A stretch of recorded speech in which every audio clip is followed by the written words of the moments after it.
ઓમ નમઃ શિવાય. સ્વાગત છે આપ સર્વે ધ્યાનીઓનું ઝૂમ અને યુટ્યુબ પર જોડાયેલા સર્વે ધ્યાનીઓનું સ્વાગત છે. વિજ્ઞાન ભૈરવ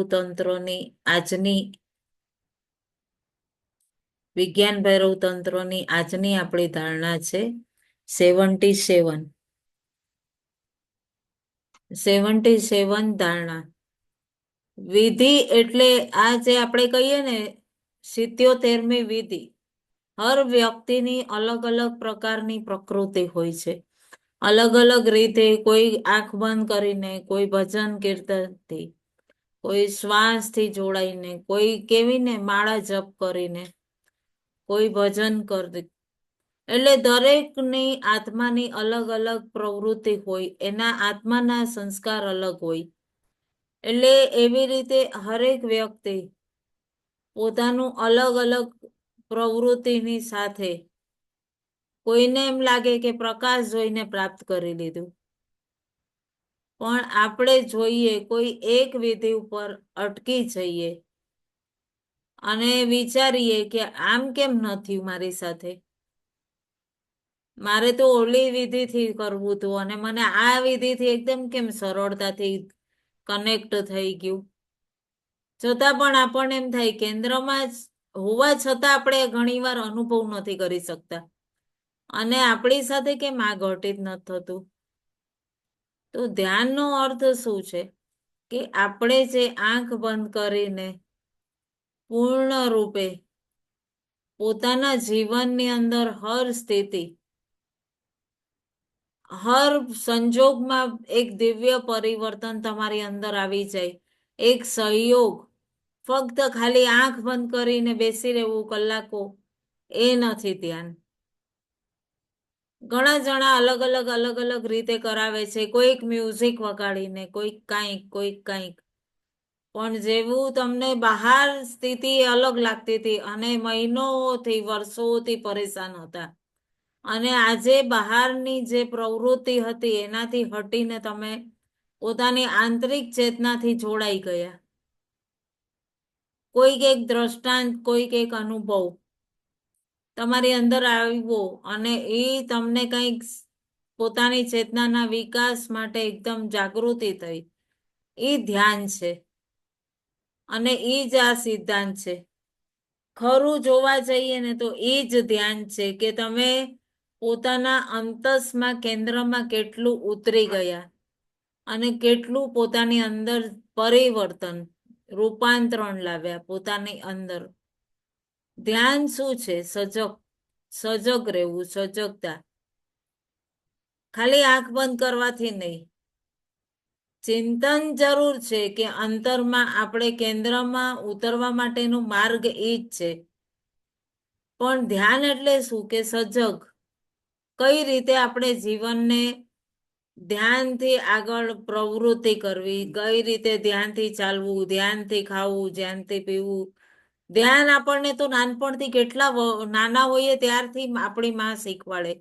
ધ્યાનથી જમજે, ધ્યાનથી ચાલજે, ધ્યાનથી પાણી પી, ધ્યાન. તો આ શબ્દ તો ઘણા નાનપણથી આપણા વડીલો આપણને, આપણી મમ્મી આપણને કહેતી હોય. પણ આપણે જ્યારે આ ધ્યાનની અંદર જોડાઈએ અને ત્યારે તમને પોતાની અંદર વિચારજો કે દરેક ક્રિયાને કરતા પોતાના મૂળ ચૈતન્ય સાથે કનેક્ટ થઈએ, એ ધ્યાન છે. કામનાઓની, વાસનાઓની, આની તૃપ્તિ, ઓની તૃપ્તિ, રોગ, મોહ, લોભ, ઈચ્છાઓ, આશા, તૃષ્ણા, એ બધું નહીં. એ બધું ધીરે ધીરે જ્યારે તમે પોતાની અંદર એ જાગૃતિ થઈ જશે ને તો એટલા શાંત, અને એ બધું ડિઝોલ્વ થઈ જશે. પછી લાગશે જે અંશથી તમે બન્યા છો એ ઉર્જા મારી ઉર્જાથી કનેક્ટ છે. અને પછી તમે પૂર્ણ રૂપે દિવ્યતાથી એ માર્ગ ઉપર ચાલવા લાગશો. પછી જાય શ્વાસથી જોડો, આંખ બંધ કરીને બેસો, મંત્રોની ધારણાઓથી કે શિવ સૂત્રની આ 112 ધારણા. માર્ગ તો એક જ છે. માર્ગ તો એક જ છે, ધ્યાનમાં ઉતરવું. આત્માનો ઉત્થાન. તો એના વિશે આજની 77 ધારણા વિશે આપણે જાણીશું. એના પહેલા ભગવાન શ્રી ગણપતિજીનું ધ્યાન અને આપણા ગુરુતત્વ સાથે જે જન્મોથી આપણી સાથે છે ગુરુતત્વ, એનું ધ્યાન કરી અને ફરી આપણે વિજ્ઞાન ભૈરવની આજની 77 ધારણા વિશે જાણીશું. વક્રતુંડ મહાકાય સૂર્યકોટિ સમપ્રભ નિર્વિઘ્નમ કુર્મે દેવ સર્વકાર્યેષુ સર્વદા. સર્વકાર્યેષુ સર્વદા. ઓમ શાંતિ શાંતિ શાંતિ. ઓમ નમઃ શિવાય. આપ સૌમાં વસતા શિવ શિવા અને ગુરુ તત્વને મારા કોટી કોટી વંદન. ખૂબ ખૂબ ધન્યવાદ. ઝૂમ અને યુટ્યુબ પર જોડાયેલા આ વિજ્ઞાન ભૈરવની ધારણામાં પૂરા ઝૂમ અને યુટ્યુબ પરિવારનું ખૂબ ખૂબ સ્વાગત છે. એટલા પ્રભાવથી આપણે પોતાની અંદર આ શિક્ષાઓને લઈ રહ્યા છીએ અને આપણને એમ થાય કે આપણે જે માતા પિતાની સંતાન છે કેટલા સન્માનીય, અને ફક્ત એમની ફોટો લગાડી અને પૂજા કરશું, માતૃદેવો ભવ પિતૃદેવો ભવ, પણ એમના સિદ્ધાંતો પર નહીં ચાલીએ. પૂજવું એટલે શું? એના સિદ્ધાંત, જે સિદ્ધાંતો પર એ ચાલ્યા, એમણે કુટુંબનો પાયો રોપ્યો, એના ઉપર નહીં ચાલવાનું. જે સિદ્ધાંતોના કારણે આપણે એમને સર્વશ્રેષ્ઠ પોતાના ઈષ્ટ પોતાના ભગવાન માનીએ, તો શિવની આજે 112 ધારણા છે. તો એવું જ એ પણ આપણા ઈષ્ટ છે. એમની જ આ ધ્યાનની 112 વિધિઓ છે. ફક્ત શિવ પૂજન કરી લેશું અને આ નહીં કરીએ તો ફરી આવ્યા ને ફરી વયા ગયા. અંધકારની ધારણામાં આજે બીજી ધારણા. આ બધું સાધન છે ફક્ત આપણી માટે. એક સ્થિતિ બતાવવામાં આવી છે કે પ્રકાશ દેખાતો નથી કે પ્રકાશ છે નહીં એવું નહીં. અહીં તમારે અંધકારની અનુભૂતિ કરવી. ગઈ ધારણામાં શું કીધું કે જ્યારે આજની ધારણામાં શું કીધું છે? હવે કાલની ધારણામાં કીધું તું વરસાદની રાતો ને ઘનઘોર અંધારામાં તમે લીન થઈ જાઓ. આજની ધારણામાં શું કીધું? જબ ચંદ્રમાહીન वर्षा की रात में, जब चंद्रमाहीन वर्षा की रात में उपलब्ध न हो तो आंखें बंद करो और अपने सामने अंधकार को देखो, फिर आंखें खोलकर अंधकार को देखो. इस प्रकार दोष सदा के लिए विलीन हो जाता है. એમ કે જે દોષ હોય ને જે એ દોષ વિલીન થઈ જાય છે. એટલો અંધકાર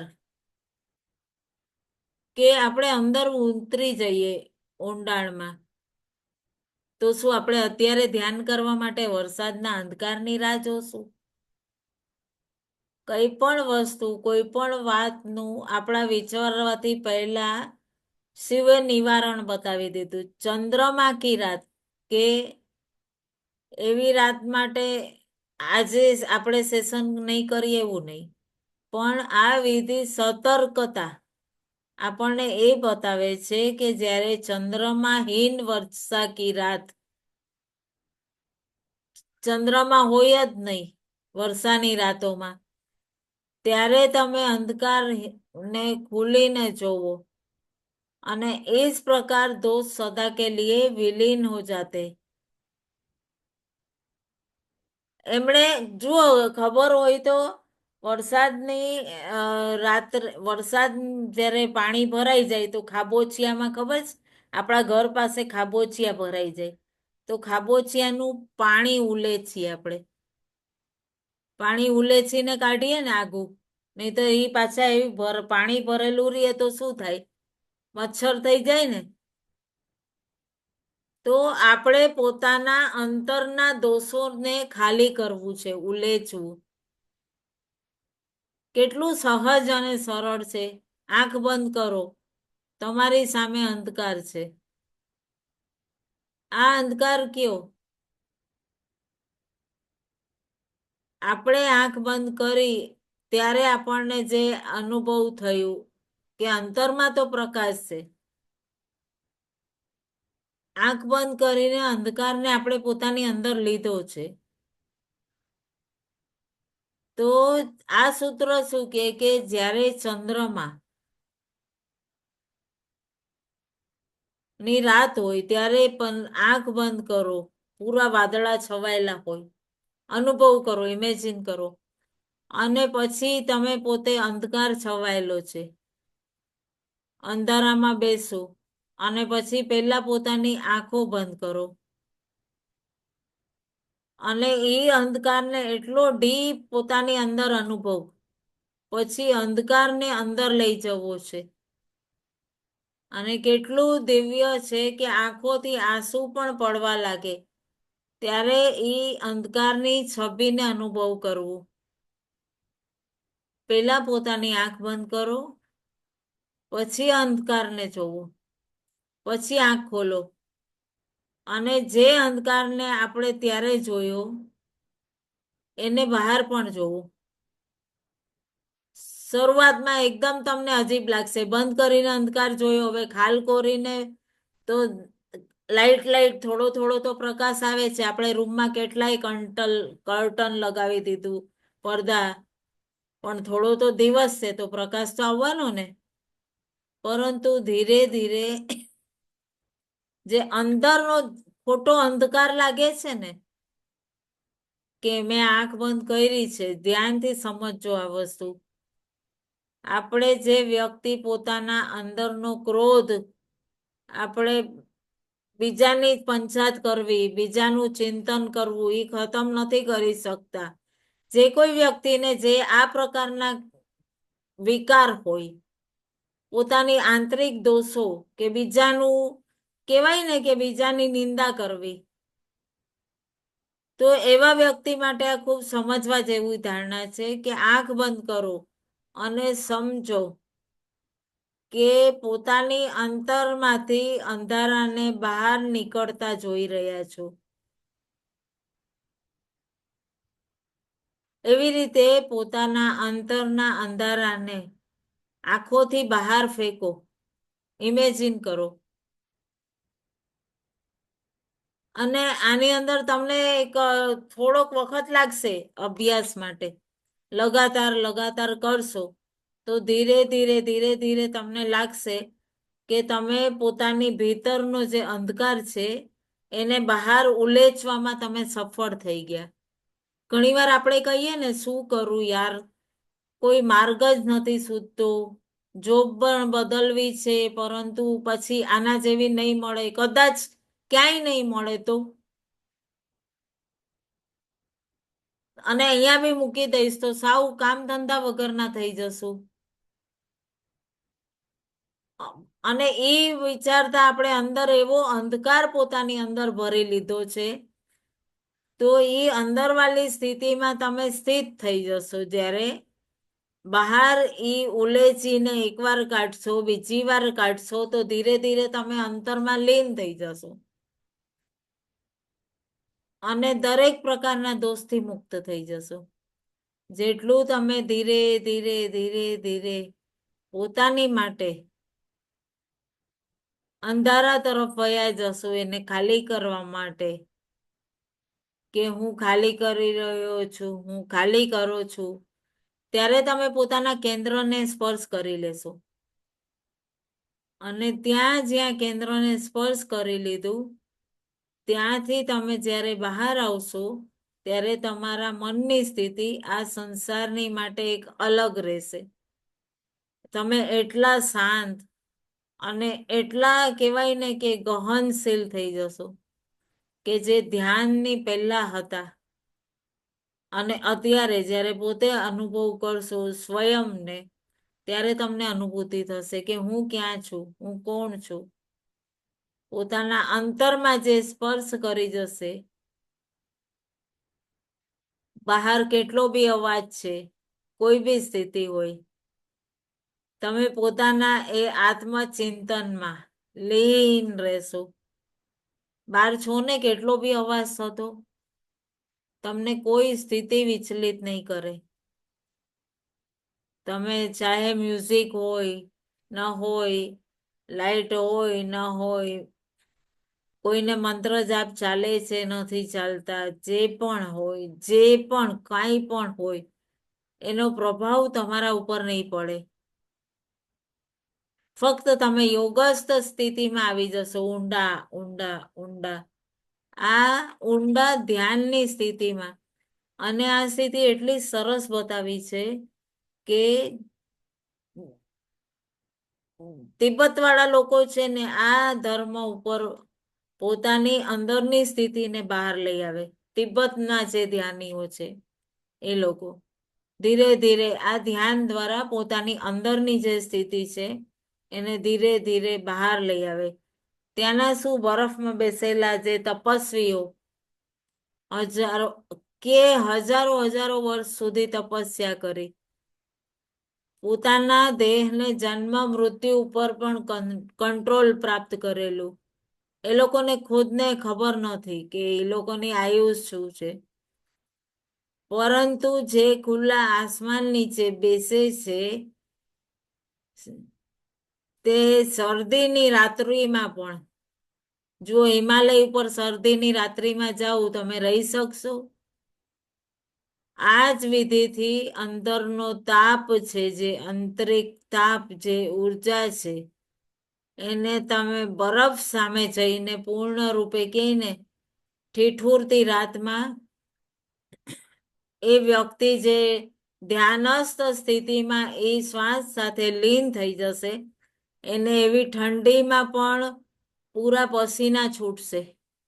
એ ચમત્કાર થશે કે હું આટલી ઠંડીમાં બેઠો છું અને મારા વિજ્ઞાન ભૈરવની ધારણા કરું છું, તો આ ધારણામાં મને એકદમ પ્રકાશ દેખાઈ રહ્યો છે. તો આમાં શું થશે કે અંધકાર ઉપર એક પ્રકાશથી તમે જીત પ્રાપ્ત કરી લીધી. અને એ જ રીતે તમે બપોરના ખૂબ અત્યારે ઉનાળો, ચૈતર વૈશાખના એટલા તડકા તપતા હોય ને એવા તડકામાં તમે પોતાની ભીતરની શીતળતા બહાર લાવો. એમાં શું કહેતા ખબર છે? ભરી દોપહેરી કે અંદર વૃક્ષ કે નીચે નહીં ખડે હે. અને એકદમ ઠંડીમાં કોઈ સરોવરના કિનારે ઠંડા વૃક્ષની નીચે હવા ચાલતી હોય ત્યાં બેસી ગયા. તો કોઈકે કીધું કે આટલી ગહેરી ડીપલી આધ્યાત્મિકતામાં પોતે પોતાને દબાવે છે. પરંતુ ગુરુ તો ગુરુ છે, એ તપાવતા નહોતા કે દબાવતા નહોતા, એ પોતાની આંતરિક વિધિનો પ્રયોગ કરીને બતાવતા. તો ગરમી પડે ત્યારે શીતળતા બહાર લાવવાનો પ્રયાસ કરે, અને જ્યારે શીતળતા બહાર ખૂબ ઠંડી છે તો પોતાના અંદરથી ગરમી લાવવાનો. અને એના દ્વારા જ આપણે જેટલી પણ સાધના કરીએ, ઉર્જા જે પ્રાણ ઉર્જા છે એ શરીરમાં રહીને જ કાર્ય કરી શકે. ખૂબ દિવ્ય ધ્યાન લાગશે ત્યારે તમે અનુભવ કરશો ને તો. અને તમને દિવ્યતા એક શૂન્યતા સાથે લઈ જશે, કનેક્ટ કરી દેશે.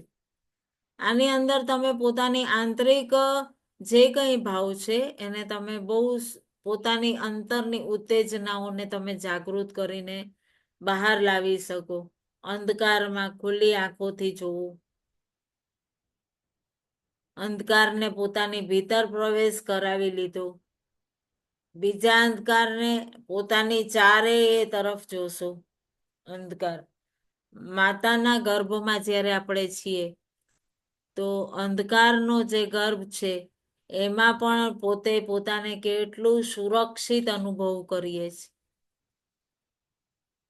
ત્રીજામાં કેવું, પહેલામાં શું કીધું, અંધકારને ઊંડાણથી જોવો, અંધકારને આવી રીતે આપણે અનુભવ કર્યો.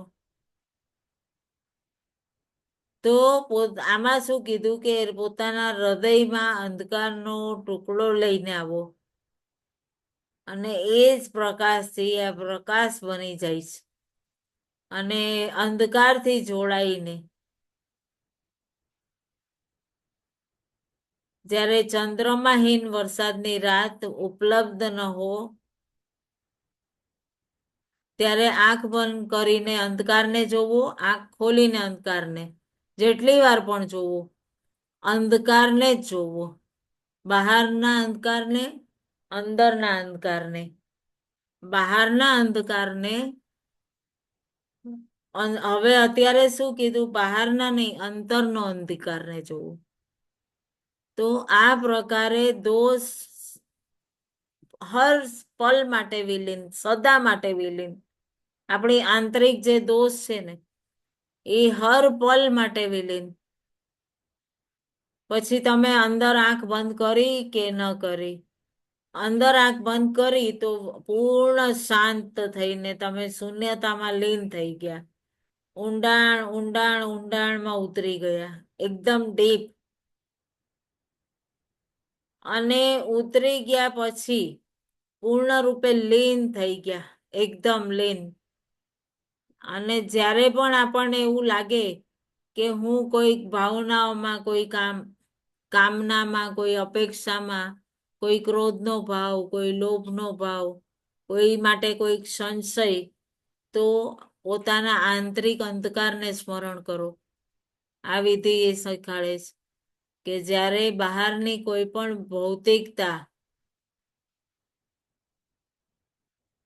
લઈ આવો બહાર. ભગવાન શિવ પાસેથી માં પાર્વતીએ પોતાના આ બાળકો માટે આવી હતી એ રીતે જ જાણવાનો પ્રયત્ન કર્યો કે કઈ રીતે પોતાની અંદરની ઉર્જાથી જોડાઈ અને એ પોતે પોતાના ઉદ્દેશ્યની તૃપ્તિ કરી શકે. ત્યારે ભગવાન શિવે કીધું, અંધકારની ભાવનાને તું પોતાના અંતરના અંધકારથી જો.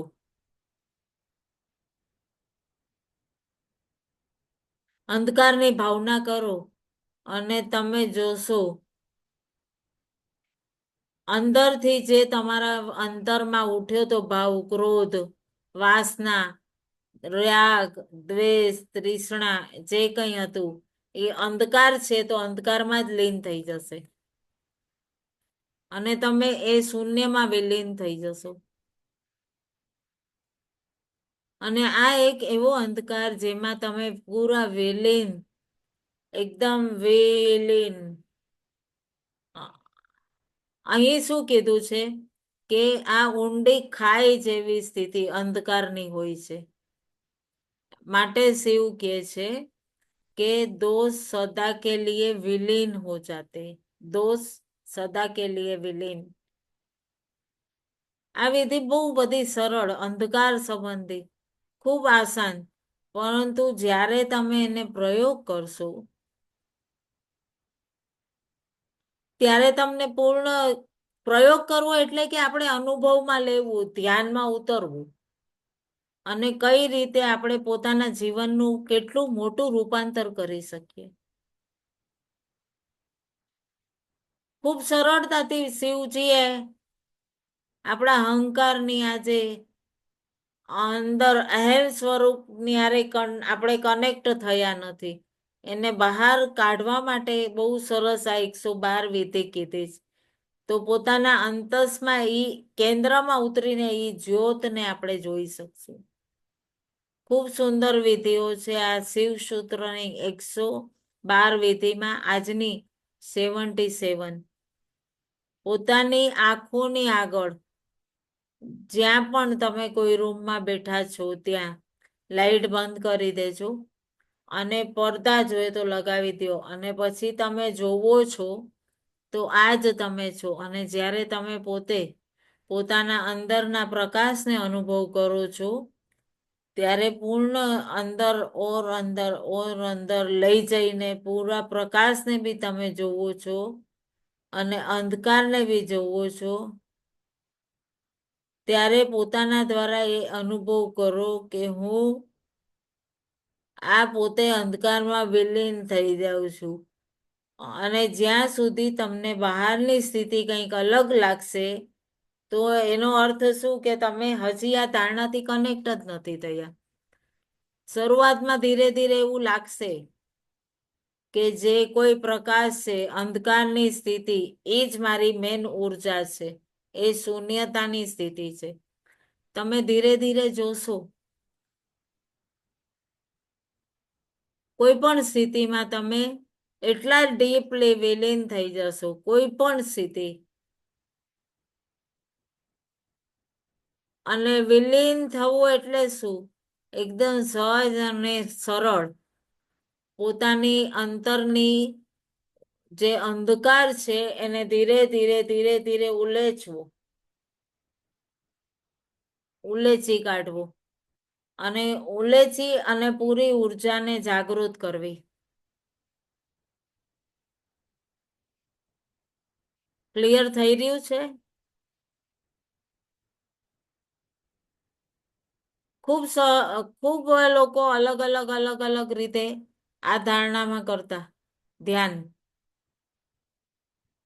અને આ એક ધારણા ઉપર અમને કહીશ ને તો શિબિરમાં અમને કહેતા હતા ગુરુજી કે એક સમુદ્ર કિનારે એક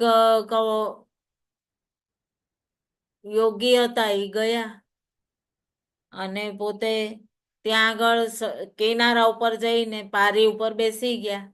આમ તો ક્યારેય જતા તો ચાલીને નીકળીને આવી જતા, બેસતા નહીં. કિનારા ઉપર બેસી ગયા જઈને અને ધ્યાનમગ્ન થઈ ગયા. અને પછી કે હું તો આરામથી જોઈ રહ્યો છું. આમ બહારથી જોવો તો બિલકુલ ધ્યાનમગ્ન. બધાને લાગ્યું કોઈ સંત બેઠા છે આપણી જેમ. બધાએ ત્યાં આગળ પૈસા એમને મૂકવા મંડી ગયા.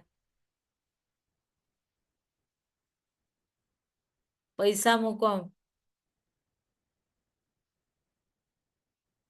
તો આપણને પણ એ જયારે કીધું ને તો અજીબ લાગ્યું કે આટલો સડકનો કિનારો છે, આટલું ટ્રાફિક છે, લોકોની આટલી આવાજ અવાય છે, અને જ્યારે એ કોઈ પરિસ્થિતિથી કોઈ ફરક જ નથી. જ્યારે તમારી અંદર યોગસ્થ સ્થિતિ આવી ગઈ તો અમારા ગુરુ કહેતા કે ત્યારે તમારી અંદર કોઈ સડક, કોઈ રોડનો અવાજ, કોઈ પણ એ કે હું એટલો ઊંડો સમુદ્રની અંદર ઉતરી ગયો તો એ જે સંત હતા એ તો એટલું હસવું આવતું હતું કે કાંઈ બી આટલા અવાજમાં કેવી રીતે ધ્યાન કરી. પણ જ્યારે આંતરિક શૂન્યતાને આપણે જ્યારે બહાર લાવીએ છીએ તો હું જે અંદર કેન્દ્રમાં સ્થિત છું એને ધીરે ધીરે હું બહાર પોતાના જે સ્વરૂપ આ દેહ છે એની સાથે કનેક્ટ કરીને એની અંદર સ્થિર થઈ રહ્યો છું.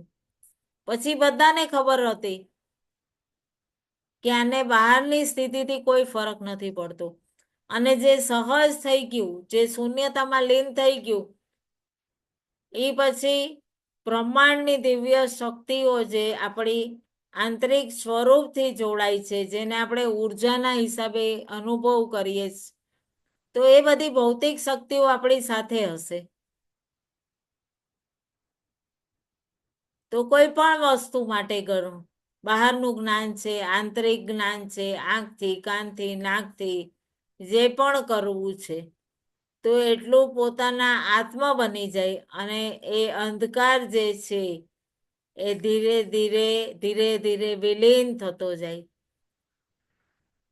અને પોતાના ઓરિજિનલ પ્યોરિટી કે ને એકદમ પ્યોરિટી જે આવે એ ઉલેચાઈ ગયું બધું કચરો. પછી અંદરનું જે ધ્યાન છે, જે જ્ઞાન છે, એનાથી આપણે કનેક્ટ થઈ ગયા. તમારા સંકલ્પ બી શુભ. હર વ્યક્તિ એ પોતાના એ મૂળ સ્વરૂપમાં અનુભવ કરશે. અને પછી તમે પણ પોતાને પણ એ જ કોઈનાથી કોઈ જજ બ્લેમ કોઈ જ કમ્પ્લેન નહીં, કોઈ જ કમ્પ્લેન નહીં. ફક્ત પોતાની અંદર પોતાના મેળે જે પણ કોઈ દોષ આવ્યો છે એની માટે તમને કરુણા વહેવા લાગશે. જ્યાં આપણા જીવનમાં હર સ્થિતિમાં કે આપણે કેટલા શાંત છીએ, કેટલા સ્થિર છીએ, કેટલા આનંદિત છીએ, તમે અનુભવ કરી શકશો. અને આ જ મોક્ષ થઈ ગયો. પછી મોક્ષ પામવા માટે આપણે કોઈ શિવની સમીપ જઈને બેસવાની જરૂર નથી. કોઈ વસ્તુનો ભાવ કે અભાવ, કોઈ વસ્તુ મળી કે ન મળી, ખાવા મળ્યું કે ન મળ્યું, કોઈ જ નહીં. બિલકુલ શાંત થઈને જ્યાં અને આની અંદર લીન થઈ ગયા, એકદમ શાંત થઈને એ શૂન્યતામાં સ્થિર થઈ ગયા. પછી ધીરે ધીરે ધીરે ધીરે તમારી અંદર એ વિલીન થવા માંડશે. અને એ અંધકારને એકવાર બિલકુલ ડર્યા વિના ઉલેચી નાખો. જે કાંઈ બી કેટલા જન્મોનું ભર્યું છે આજે ધ્યાનમાં ઉતરો ને, બધું ઉલેચીને કાઢી નાખજો. બધું જ, બધા કેટલા કેટલા જન્મો જન્માંતરના જે ખાબોચિયા ભર્યા છે, બધા ખાબોચિયાને કાઢી નાખજો.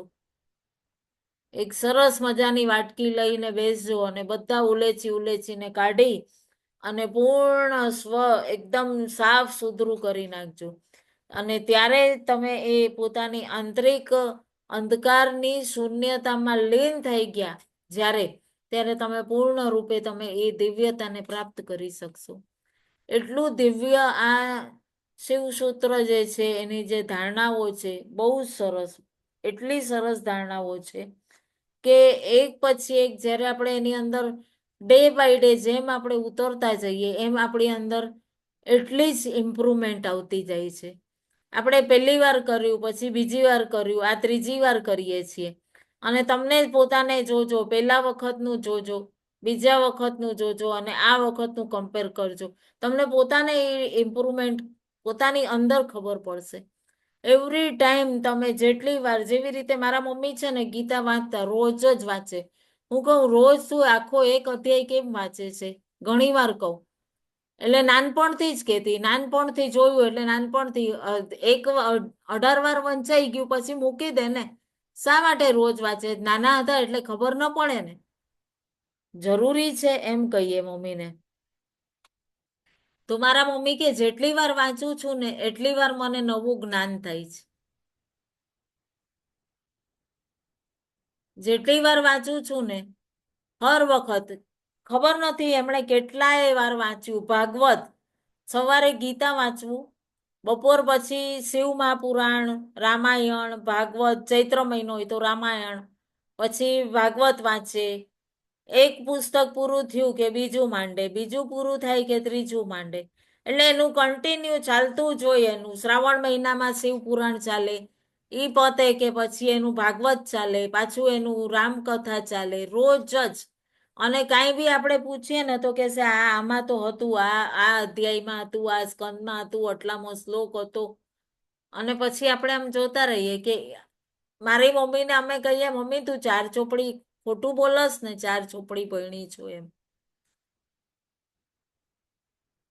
આજના વકીલ બાલિસ્ટરોને પણ અમુક ધારાઓ યાદ નથી હોતી તો પછી અમુક ટાઈમે એ લોકો પણ ગૂગલમાં આમ સર્ચ કરે, ગૂગલ બાબા પાસે. એ જમાનામાં કોઈ ગૂગલ બાબા નહોતા, પણ એમને બધું જ યાદ રહેતું હતું. અને આટલામો શ્લોક કે જો કાઢ ગીતાજી, આટલામો શ્લોક કાઢ એમ કે, એટલામો શ્લોક કાઢ.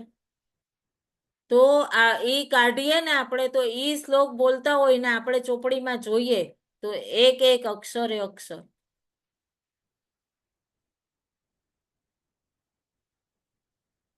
તો એ અંદર સુધીની જાગૃતિ, આંતરિક જાગૃતિ, આંતરિક ઉર્જા પૂર્ણ રૂપે આપણે આજે ધ્યાનમાં ઉતરશું ને તો એ પૂર્ણ રૂપે એ બધું ડીપલી, મને આશા છે ક્લિયર થઈ ગયું હશે. ક્લિયર થઈ ગયું છે ને આજનું 77 ધારણા.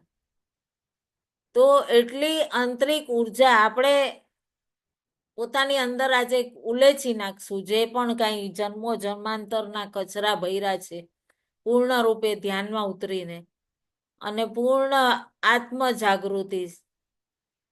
તો આપણે ધ્યાન માટે જોડાઈએ.